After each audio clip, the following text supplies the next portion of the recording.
talking about the San Francisco 49ers, the team that had it. It was there. It was in the palm of their hands. I'm not trying to rub salt in the wound. This is the reality. Yeah. Up 10 points with 7 minutes left.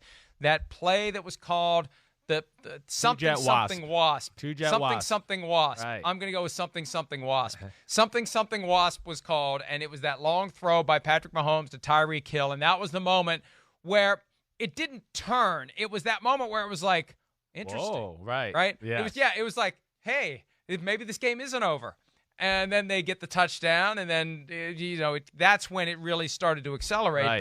But they were there. I mean, they put in all of the hard work. They climbed the mountain. They had one hand on the summit of Everest and got thrown back to the bottom. That's the reality. Yeah. They did the hard part. The easy part was holding that lead, and now they have to start over again. But we think they will. We think they're built to do it. Look, Yep. Chris, I've said time and again, and I'm not just saying this because, number one, he's your good friend, and number two, I like him as well. I think he's the next Belichick. I do. I think Kyle Shanahan is here to stay. I think he's going to be a great coach. I think he's going to do great things. And, from time to time, if he says something like we needed to get back to where we were last year and finish the job, and that's kind of overlooking all the tough work of getting close to the top of the mountain. Yeah. And let's not presume you're going to be able to do that again. I'm going to say that from time to time because I believe it. Bill Belichick is the master of forgetting about last year.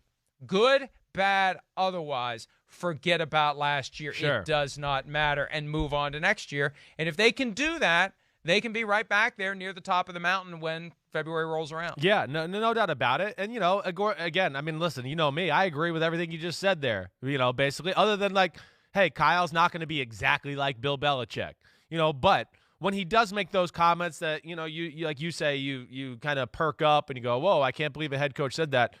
There's always reasoning behind it. It's not like some guy who just threw out a quote to make the fan base feel good or whatever. And as you saw there in that clip, yeah, there's reasoning by why he kind of says that. And, of course, he's not going to, brush aside the hard work and what it'll take to get back there. But like he said, he wanted to show that, hey, we were this close. And, we just do one or two things different here, and we win the Super Bowl easily. And to speak about that last few moments of the game, further on in that interview, that two-jet wasp, at that point of the game, he even says, because I asked him, he went, ooh, okay, wow, like a little bit like, wow, all right, they're not out of it. That was a big play, but he still felt good about it. It was the next series after, when the 49ers went 3-and-out and the Chiefs got the ball back. That's when he told me in the interview, he went, uh-oh, the momentum has swung here and we're in trouble. And, the crazy thing about it is, I think before last year, if you told the 49ers they were up 20-10 with 6 minutes left in the Super Bowl, they'd be like, oh, we'll sign the deal right now. We're meant to win that game with our defensive line and our pass rush and all that. The problem is they came across a guy that I think is probably the only guy that could have won that football game in Mahomes, and that's unfortunate. It's very rarely that the one guy can overcome, to me, what is, I think, the better team. And in the 49ers, there's really not a lot of weakness to the roster. And very rare, Mike, the first thing I'll say about them going into 2020 here is, they lost to Forrest Buckner. But, man, rare that a team in the Super Bowl gets 2 premium first-round picks and then gets to sign Trent or trade for Trent Williams, a Hall of Fame left tackle, as they just lost the Super Bowl. So they quietly improved their team, too, which I think a 49ers fan needs to be excited about. Yeah, and look, we did our rankings to set the table for the discussion that has resulted in one team at a time working from 32 to number 1, 49ers come in at number 2. We did that before the season began, before the training camp began. I don't know if I was reshuffling the deck right now what I would do because I'm concerned about all these injuries. I know. And it's troubling. When you hear week to week for Nick Bosa, who knows if he's going to be available week 1 when they take on the Ford Cardinals. too. And, yeah, and do they have the depth beyond the stars? Are they top heavy, or do they have the next man up that can come in and get it done? I mean, whoever you have on the bench is going to be standing in the shadow of Nick Bosa, but do you think this is a team that can withstand injuries and put in other guys and roll with backups if need be and be successful? The two areas in which they've had injuries are, now they're big parts of their team. You're right. I mean, there's no replacing Nick Bosa's or D Fords of the world. There's a reason they're getting paid the money or drafted where they were, because they're special entities. But I do if there's a deep part of their football team, it's their defensive line. They can send waves at you that way. So to where I think they can manage that, certainly. And then we've seen the injuries at wide receiver, which is concerning.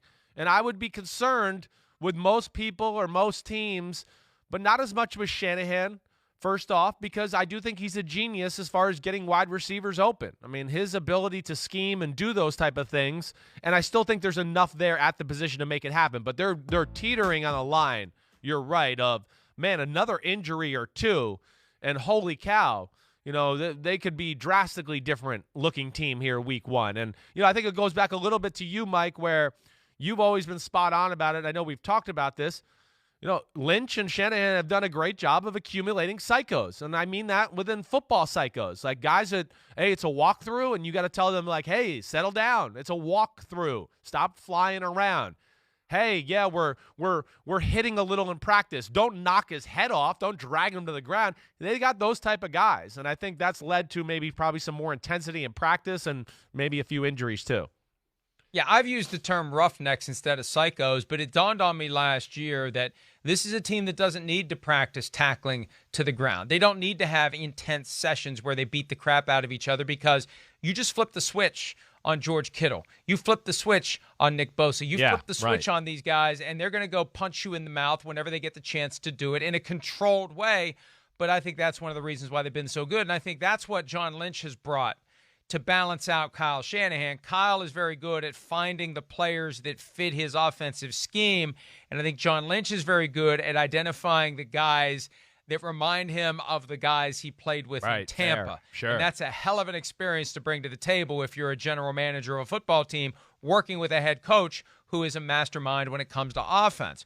So all that said, though, I keep looking back on last season. Yep. Yes, they had some games they won easily, and they got our attention early in the season, winning at Tampa Bay, winning at Cincinnati. But some of those games were so close, and it came down to a play here, a play there, a break here, a break there, all the way down to Week 17. They could have been the 5 seed. If the Seahawks score on that final drive of the game, and if you do that drive 10 times, 5 times they score and 5 times they don't. Yeah. Can they thread that needle again to get back to the 1 seed when you consider the teams they're going to be playing in their own division twice per year? Seahawks, Rams, Cardinals. I think the Cardinals are going to be a lot better, and they gave the 49ers fits, relatively speaking, in 2 games last year. Right. This is a team that is going to have its hands full this year because it had its hands full last year in emerging as the 1 seed. Yeah, and no doubt about it. You know, the first thing, they won some close, tight football games. But you can go through a lot of football teams really and look at that and go, that was part of their, success too. The really good football teams find ways to pull out those close football games. And I think with that, added to that, there's some young pieces on that team that are going to be better in year 2. And it's really, really year 2 for Jimmy Garoppolo because he got so hurt hurt so early on in his, first complete season there. So I expect him to be better that way. And I'll say this is the other thing that I'd be encouraged about. And if you're like, hey, sleepover, Super Bowl sleep or hangover, all that, that's real. I get that. But the best thing they got going for them, to me, Mike, is the schedule we just put up there. You look at their first 5 weeks and you go Cardinals, Jets, Giants, Eagles, Dolphins. I can sit there and not blink an eye and go, they're clearly going to be the best team on the field for 4 out of the first 5 games of the year. And the Eagles game is going to be at home in San Francisco. So, they have a chance here. Why are you saying 4 out of 5? They're the best team in 5 out of 5. You're right, 5 out of 5. I'm just saying that's one where I could go, okay, if somebody wanted to argue, it's a little bit of a toss-up or whatever. But I could just say, no doubt, they're clearly better than the Cardinals, the Jets, the Giants, and the Dolphins. Football, hey, the Eagles are close, but yeah, they're not. You're right. The 49ers are more talented than the Eagles. So they have a chance here to really set themselves up early and kind of regain that confidence and mojo they had last year to where maybe I think it lessens that Super Bowl hangover to a degree. They've got those back-to-back games at MetLife Stadium against the Giants and the Jets. They're coming to the Greenbrier down the road from me here in West Virginia. You think your buddy Kyle's going to invite me to go down and hang out with him? No, he's not going to invite you. I can tell you that. Maybe if I call him and beg him to let you go down there, maybe he'll let you go down there. But that's interesting, too, because, I didn't know if that was going to be allowed in the NFL this year, just because, of course, the current environment. And I know that's what teams want to do this day and age. It's too much to travel back and forth and do that in a 6-day period. It wears your team out. So I was interested to hear that nonetheless, Mike. He told me last year after week 2, when they finished off the first 2 games of the season staying on the East Coast, he said, look, we've done it both ways.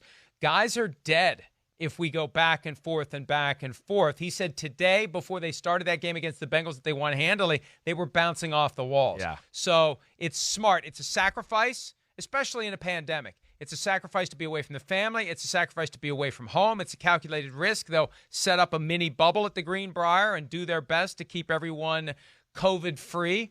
But it works when it comes to that second game. The first game is the first game. It doesn't matter. You're flying from California for the first game. It's that second game where you get the advantage. Exactly. And I think they did it twice last year, and they were 2-0 in the second game. They had Baltimore, which they lost in the first game of their second trip back, but they beat the Saints. Right. That's right. I forgot they did that too. In Florida. Yeah. They stayed in Youngstown, I think, for one, and in Florida for the other. You're so right. It's smart. It's smart, and it works. And the NFL had strongly urged teams to go home after games, but the way Kyle explained it yesterday, they've gotten the approval, or at least he hasn't heard they haven't gotten the approval. No. And right. They're close enough to it that the plans have to be in motion for it to work. All right, let's talk about running back on this team. Yeah. Because, look, if you play fantasy football, you prefer to have a workhorse like a Christian McCaffrey, a Derrick Henry, a guy that you know is going to emerge. I look at Raheem Mostert, Tevin Coleman, Jerick McKinnon. I don't know who it's going to be. I think it depends on what game it is, right? We've seen that. Raheem Mostert had the huge NFC Championship game and relatively disappeared in the Super Bowl. So who do you think of those three emerges as the guy, if any of them do? Yeah, I don't know if it'll be any clear-cut, oh, man, this guy rushed for 1,400 yards this year for this offense. No, I don't. First off, I think between Tevin Coleman and Raheem Mostert, they have a very similar skill set. So a lot of the times I think the 49ers will go with the hot hand there as far as this guy's got it today. He's seeing the holes. He's seeing the cutback lanes, whatever. His legs are fresh. So I still think Raheem Mostert, I'll say, gets a little more carries than Tevin Coleman, but I don't think it's going to be anything drastic to where we're going to go this is Terrell Davis for, Mike Shanahan and the Broncos back in the day. No, I don't. And then, the Jerick McKinnon thing, of course, with his injury history and all that, I think he'll be worked in slowly, but more than anything, he has been brought in there for the pass game itself, and I think that's where he'll make a mark, a little bit like we've talked about with Sean Payton and Joe Mixon and Alvin Kamara the last few days. Shanahan's the West Coast offense. He was there with me in Tampa Bay. He understands how to use the back out of the backfield in the pass game, and I think that's where Jerick McKinnon will make his mark for the offense. I would suggest in your fantasy football leagues, considering a late-round flyer on Jerick McKinnon, they gave him a ton of money a couple of years ago when he became a free agent. It was a stunning amount. It was a huge investment, but he fits what they do, and we haven't seen him for 2 years. Out of sight, out of mind, ×2 with the torn ACL suffered in late August of 2018, and then the complications last year, had to do it again. He's healthy, and I think he could be a factor in that offense. Kind of like the guy that we're not thinking about now. There's always those guys. Yeah. We're not thinking about him now. And, oh, crap, by the time we get to Halloween, we're like, why weren't we thinking about that guy? Yeah, no, I hear you. I could see that certainly being the case, definitely. The wide receiver position, them getting healthy, those are something we got to watch here. Brandon Ayuk, the first rounder, he's been banged up. Deebo Samuel's coming back from a broken foot. Can he play week 1? That's what I worry about early in the year, is just having viable big-time options there. I know Shanahan's awesome at getting people open, but the biggest thing is they still got George Kittle. And you know what is another one really underrated signing of the offseason where guys got a big injury history? I know that, but when he's healthy, he's amazing, is Jordan Reed. Jordan Reed at tight end, too. I mean, if he can just not get a concussion, he is special. And Shanahan knows how to expose that part of the field to get guys like Kittle and Jordan Reed the football, to where that could add another dimension to their offense this year that we don't think about, like a Jerick McKinnon. That's why I'm bringing it up. So it's really rare that a team goes to the Super Bowl and you look at them and you go, damn, they didn't really get ravaged, because Super Bowl teams always get ravaged in salary cap, right? Or with the free agency, where everyone's like, we want the players that played in the Super Bowl. They must have been great. That didn't really happen to them. They lost to Forrest Buckner, but we're very fortunate to get a number 14 or 15 pick in Javon Kinlaw to come right in and play that position. And I don't know if you won't miss a beat, but he's still really damn good. And that's pretty amazing that they accomplished all that. Yeah, and they had to do it because there's going to be only so many dollars to go around. They've already paid D Ford. They know what it's going to take to get Nick Bosa, especially now that Joey's at $27 million a year. By the time Nick comes due for his new contract, it's going to be north of $30 million a year. The pandemic will be over by then, we hope.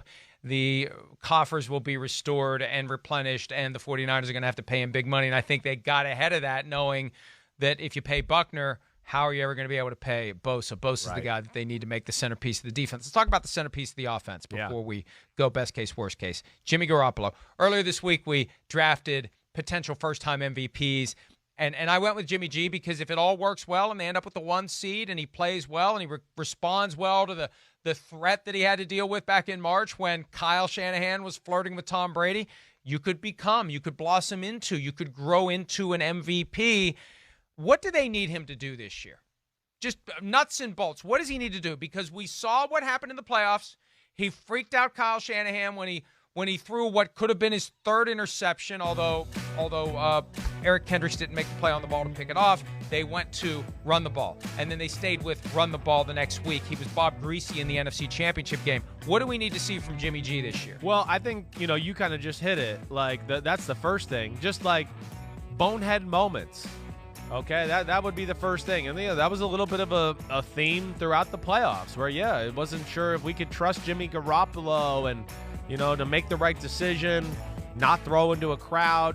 So I think that would be one thing I'd look at. And not that was a consistent thing through the year, but, there was a lot of games too where you could go back and look at it and go, oh, the 49ers won, but I could show you periods of the game where I go, look, Jimmy's a little shaky here. Shanahan called some screenplays and some other things to be real creative to kind of jumpstart him. And then they ended up winning the game. And we kind of forgot about, oh, man, Jimmy Garoppolo was actually really shaky in the first half.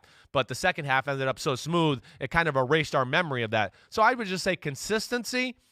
And the other thing I would say is improved aggressive type throws, whether that's, deep post down the middle in the Super Bowl, but just more plays like that throughout the year. He is not the best deep ball thrower. And to me, if they can get that aspect of his game a little bit better, along with maybe throwing some comebacks on the outside and things like that, that offense will be, you won't be able to defend it because Shanahan's so creative of what he does already. It's very hard. They make you defend the whole field. But then if he could just add some natural, physical, gifted power throws to it, I think that takes an offense to another level. And let's just say this, but for something wasp and everything that happened after with 7 minutes left in the Super Bowl, Jimmy Garoppolo is the guy who's cracking open the tiny little humidor earlier this week and opening up the Super Bowl ring to go along with the Super Bowl MVP trophy. Probably. Because he would have been the MVP of the Super Bowl. They would have been the Super Bowl champions, and we'd feel very differently about Jimmy Garoppolo, regardless of the missed throw to Emmanuel Sanders in the championship moment. He wouldn't have even had to do it. He would have already had the hay in the barn. He did everything he already had to do with the 10-point lead to win the Super Bowl, and Patrick Mahomes came back and took it away. All right, best case, worst case, what? Win the Super Bowl, lose the Super Bowl. Well, right? Right. Well, best case is win the Super Bowl, of course. Yeah, I mean, I think this is one of the – I think this is arguably them and the Ravens have the best roster and team in football. I mean, I know you got Kansas City number 1, and I probably put Kansas City number 1 too because they got that one guy that I think even though they're less on their roster – because of him, I put them above them, and I think that's probably what you did too. So yeah, win the Super Bowl. Worst case, again, I don't 7 seed. That's where I look at it. I just look at them and go, man, offensive line, damn good. Defensive line, damn good. Linebackers, receivers, running backs. I mean, there's not a lot to dislike about the team. I just can't see them falling too far off here. Yeah, best case, win the Super Bowl. Worst case, one and out, one and done. Because they have to go on the road in the playoffs. Not that they may have to go into a stadium with fans actually there, but they go on the road in the playoffs. They don't. And here's the other thing, too. I don't know if they've announced no fans all year long. I'll be surprised if they have any fans at all this year at home. Even if they get the 1 seed again, those playoff games are not going to be as easy as they were because if the crowd's not there, it's going to take a little something away from it. I think with the presence of George Kittle, the 49ers are situated to get the fire lit under them every game because he will do it himself. He'll personally be the one pulling the cord on the lawnmower. But still, I could see not winning the division, 5 seed, 6 seed, 7 seed, go on the road, lose in the first round of the playoffs. That's the worst case scenario. I think they'll make the playoffs. The question is, will they be positioned to get back in position to have a shot at winning the Super Bowl? Hi, I'm Mike Tirico, and thanks for watching. Make sure to hit subscribe for the latest news and highlights from NBC Sports.